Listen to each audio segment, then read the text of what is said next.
Hello, my friends. Welcome back. Today we are in the kitchen, and today we are making banana bread.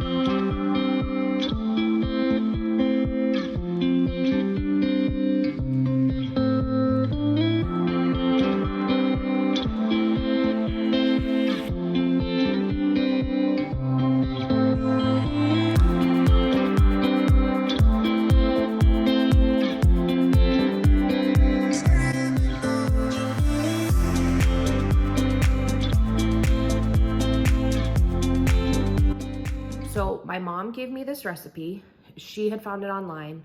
She made a couple changes to it and then gave it to me, and I had made a couple changes to it. So it's morphed into this whole, the reason why I tell you that is because it's the original recipe my recipe is based off of someone else's original recipe. So I don't know where to link it from because it was not discovered by myself.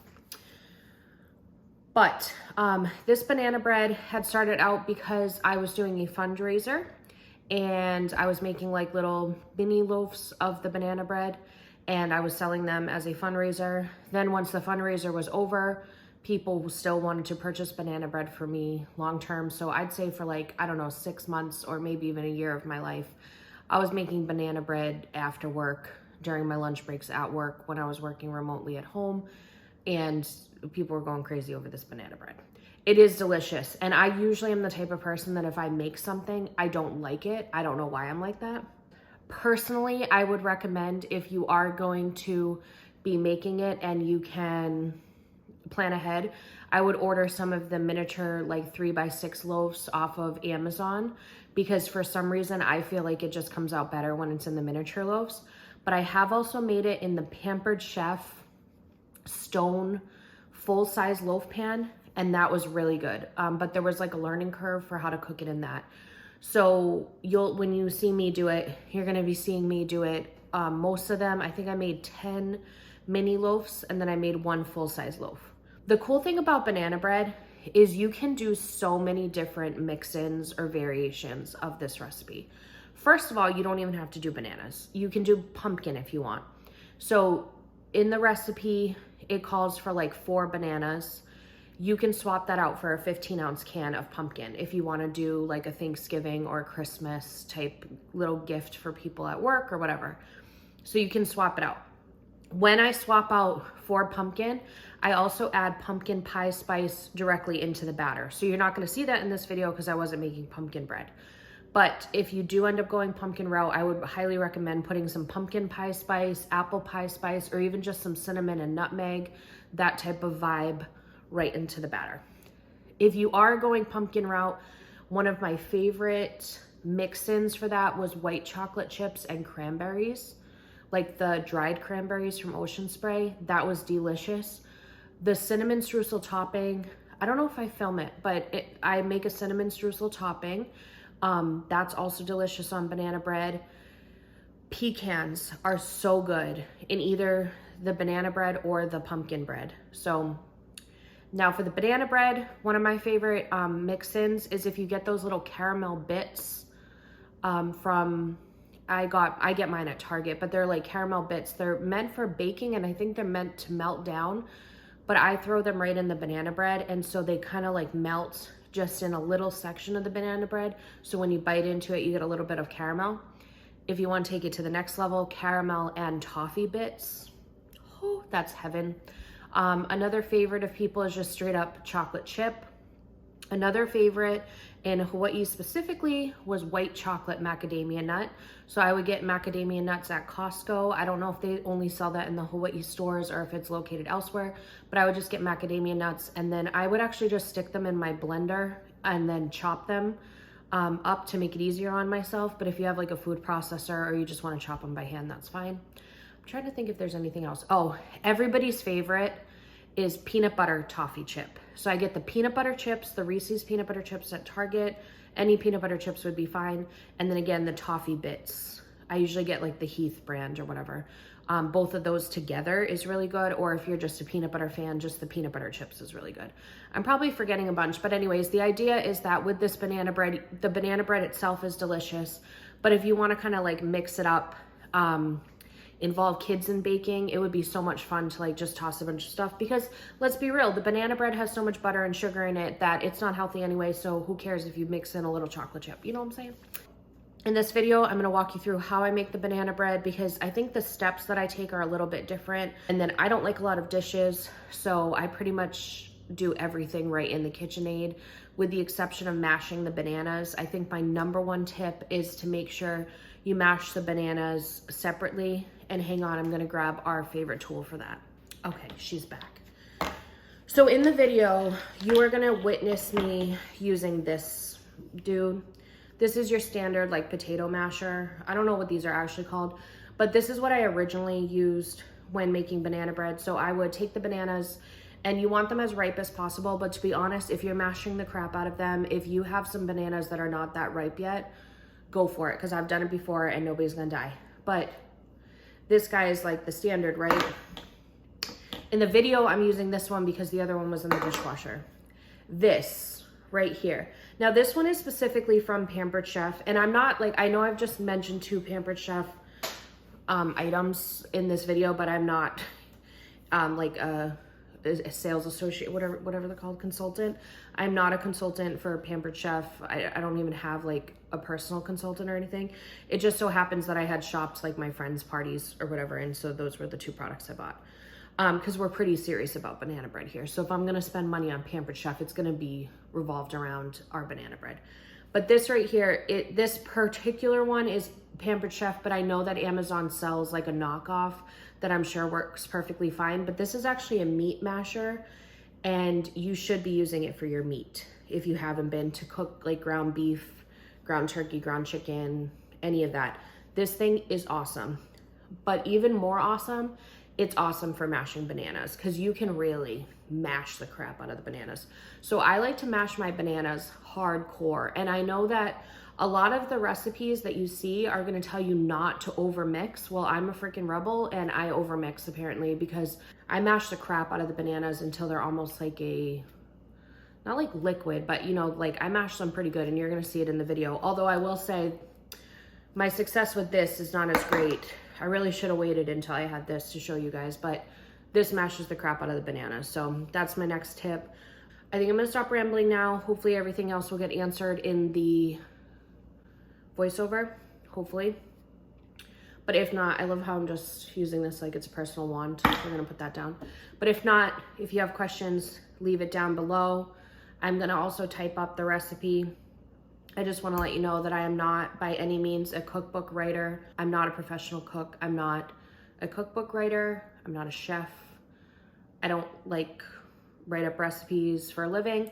So hopefully the steps make sense written, but that's why I also wanted to record myself doing it, because sometimes I can't articulate what I'm doing when I'm typing it up. So anyways, if you have questions, please leave it down below, because it'll help somebody else if they have a similar question, because Lord knows I probably left stuff out. And I think that is pretty much it. I hope you guys enjoy, and let me know if you end up making this. If you want to tag my Instagram, that would be awesome. It's at Kate, which is CAIT 508. I'm going to pop it up on the screen here. But go ahead and tag me if you make it, because I want to know if you love it as much as we do. Okay, so let's go ahead and preheat the oven to 350 degrees. So I'm going to read you guys the recipe for 1 standard banana bread loaf, or it can make 5 miniature 3x6 loaves. You'll notice in the video though, I'm going to be tripling the recipe, so that's why you'll be seeing extra ingredients from me. But we started with 1/2 cup of softened unsalted butter, which should be about a stick of butter. And then we added in 1 cup of granulated sugar and 1/2 cup of brown sugar. And I used light brown sugar, but either one works just fine. And we are going to beat this until it is well incorporated. And there I go, spilling the sugar all over the counter. Are you even baking if you're not making a mess?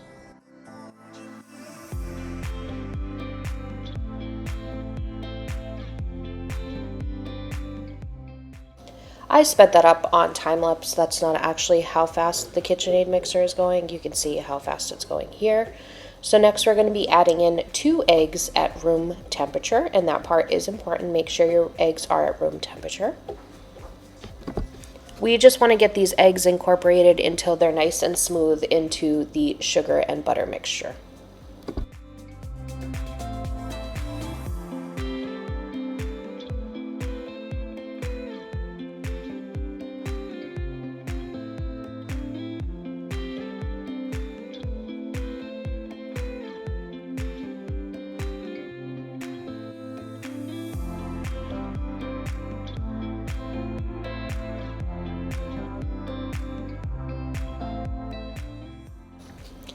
Next up, we're adding about a teaspoon of vanilla extract. However, I will tell you that I measure vanilla extract like I measure garlic, which is with my heart.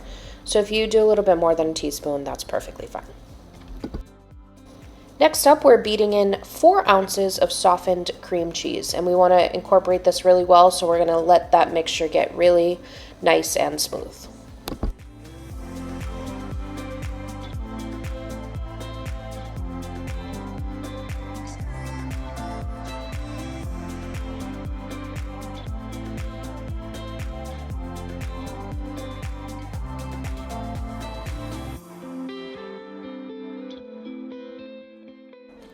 All right, now we are mashing up our bananas in too small of a bowl with the wrong masher, but that's all right, we're making it work here. You guys are going to want to do 4 ripe bananas here, but again, I tripled it. And we are just mashing this until it's a nice fine paste, but nobody's going to be upset if they get a clump of banana in banana bread. It's kind of the point. Okay, here we're opening up our KitchenAid mixer, and I'm scraping down the sides, and I also scraped the bottom a little bit to make sure any of the sugar and butter that might have gotten stuck is incorporated into it. Okay, and you can see there how nice and creamy that mixture is. So we're incorporating our bananas now into that sugar, butter, egg, and vanilla extract mix. And like I said before, several times, people tell you not to overmix the banana bread, but personally, I really like it smooth. So we're going to spend our time and really incorporate those bananas into this mixture.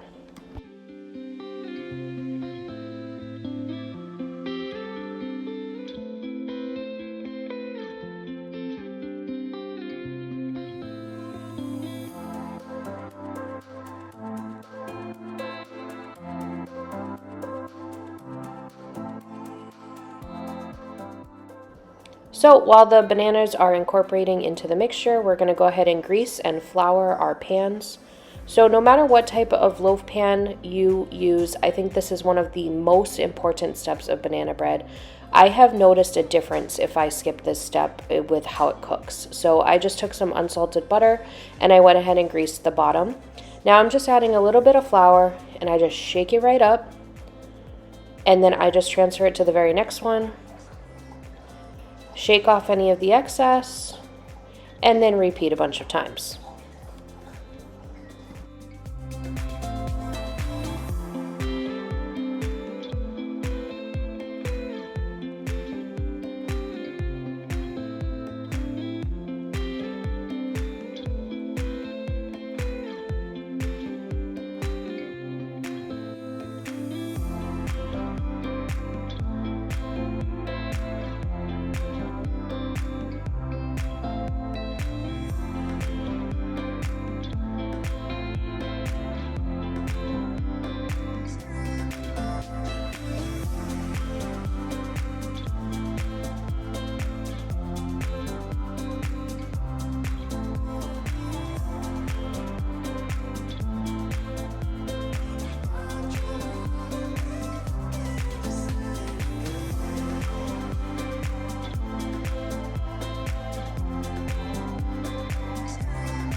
At this point in time, I'm realizing that all of this is not going to fit in my KitchenAid mixer, a triple batch.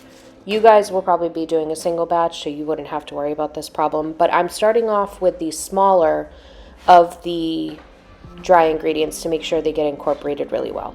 So for you, you'll be adding in 1 teaspoon of baking soda and half a teaspoon of salt. My recommendation would be definitely to use pink Himalayan salt. It's got the perfect taste for any type of baking. I love using it in bread and I love using it in my baking. I don't know what it is, but I swear it makes a difference when you use the pink Himalayan salt.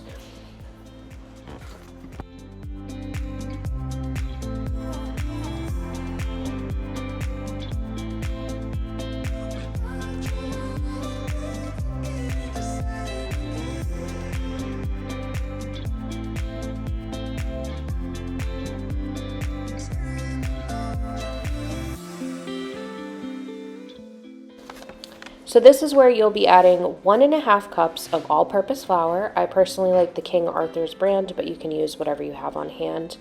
But you'll be noticing me in this video just try and get as much as I can in there until it gets to a point where I have to hand mix.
And that was the point where it got too close to the top, so I went ahead and took off the mixer attachment, and I'm not going to create new dishes, so I'm just going to go ahead and hand mix directly into my KitchenAid bowl.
And just a reminder, you guys will not have to be going through all this drama. You would be able to just continue using the KitchenAid mixer if you were doing a single or even a double batch, but because I wanted to be a superhero and try and do 3, that's why I'm having to go through this extra step of hand mixing. So here I am just getting this as smooth as possible until it's kind of like a pancake mixture almost. It's definitely not like a crusty bread or any other type of bread, but it's more like a pancake mixture. Okay, so this is the part where we get to be creative and fun, and we're going to do some different mix-ins. So I'm putting about 2 scoops into each of my mini loaf pans of the banana bread mixture. And I'm just starting with the first 4 for right now, that way I can kind of move them out of my way.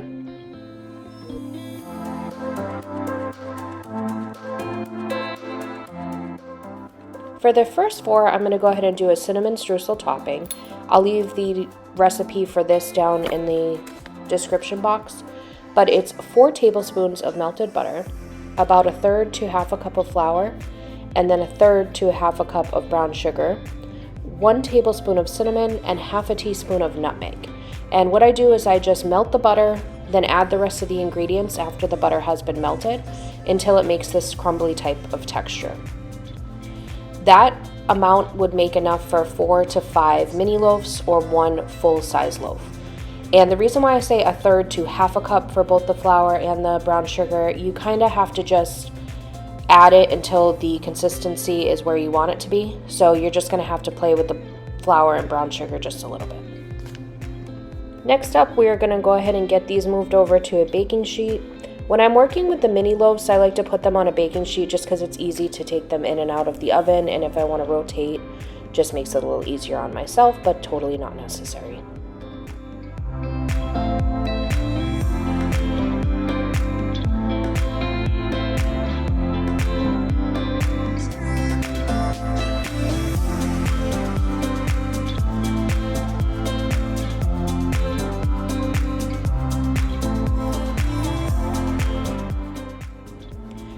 This next batch of 4, I'm adding in Reese's peanut butter chips. This is one of my husband's absolute favorites, and it's usually a hit with most people. I swear bananas and peanut butter are just meant to be together. And I like to just take a spoon, I'm using a plastic spoon here, but it doesn't need to be plastic, to mix those peanut butter chips right into the mixture. It's important if you're making this for like gifts for coworkers or anything like that, or for a fundraiser, that you're going to use a different spoon for each of the mix-ins, because obviously people could have a peanut butter allergy, so you don't want to do chocolate chip next and then use the spoon that you use to mix in the peanut butter chips.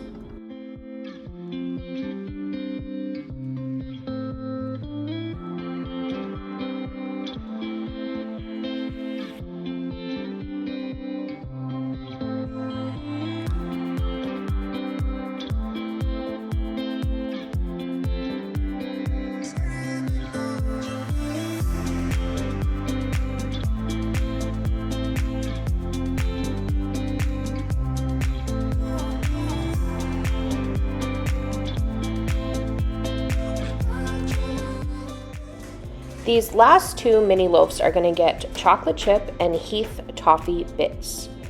I don't really measure, so I forgot to say this on the peanut butter chip segment. I don't really measure, as you can tell, but I'd say, I don't know, maybe it's like 3 tablespoons of each ingredient.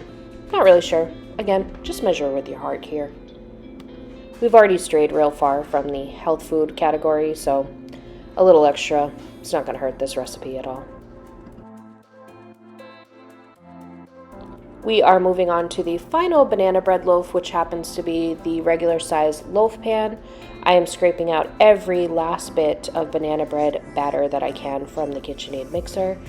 And for this one, we are going to be doing a triple threat situation. So I have peanut butter, chips, chocolate chips, and the Heath toffee bits are all going in here. And again, we're not measuring. If I had to guess, maybe a 1/4 to a 1/3 cup of each ingredient went into the big one. Once the mix-ins are done, you're going to get this bread into the 350-degree oven for about 40 to 50 minutes. You're going to know when it's done because your house is going to fill with the most intoxicating banana bread smell. However, everybody's oven is a little bit different, so at maybe the 35-minute mark, you may want to take a peek at it, see if it's getting too brown, and decide if you want to move it to a different shelf. But for me, it usually takes about 40 to 50 minutes. So here we go, taking a look at the final product, and I did not take a video of it out of the oven, so I'm just showing a previous clip that I got in our old house of a batch of banana bread that I made, so you guys have a visual of what it looks like when it's done. Okay, you guys, so that was the banana bread recipe. I hope it helps. I hope it made sense. If it didn't, like I said before, please leave a comment down below, ask your questions so I can answer them for you. Thank you so much for watching this crazy video with me. I'm so sorry that I'm not, a camera magician yet. So there was probably some hairy spots there, and I appreciate you getting through it. And I appreciate you getting through my 45-minute intro. Just kidding, I don't think it was 45 minutes, but it was long. Okay, so if you like what you saw, make sure you subscribe before you leave. I hope you enjoyed it, and I hope you have a wonderful day. Bye.